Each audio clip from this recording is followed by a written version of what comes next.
I did a PhD in electrical engineering, but it was very heavily flavored with computer science.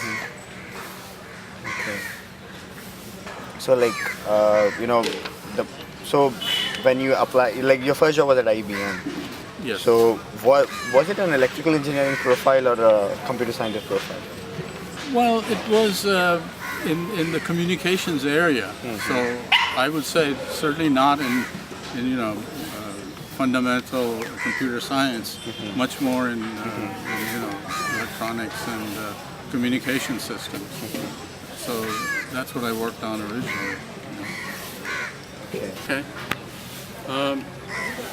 The most important courses you need to take in this field are, of course, basic computer science and computer engineering courses.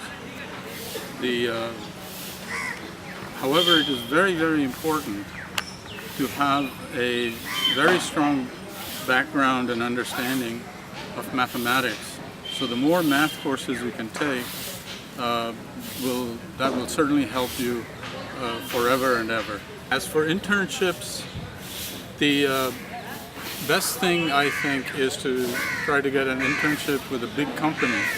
So if you're in the US, for example, you would look for an internship with a company like IBM or Google or Facebook or any one of these companies, because they will provide you with the background you need to eventually get a full-time job for yourself. Well, extracurricular activities are of course quite important for everybody, but it is much more important to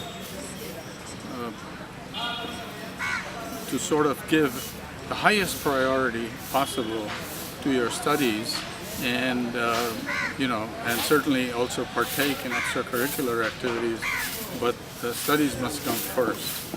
I think immediately after passing out, I'm just using my own example. Immediately I started as a research professor, not professor, but a research member at IBM, and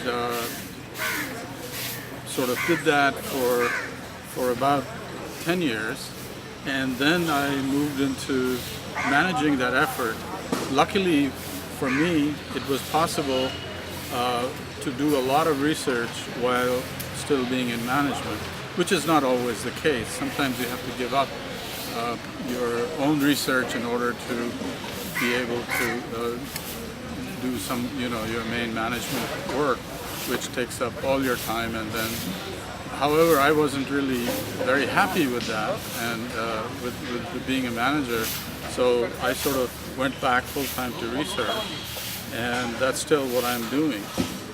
A higher degree is also, I think, very important, depending on what your aim is. If you want to make a real impact, come up with new ideas, become well-known in your field, then I think a higher degree, in fact a PhD, is almost necessary.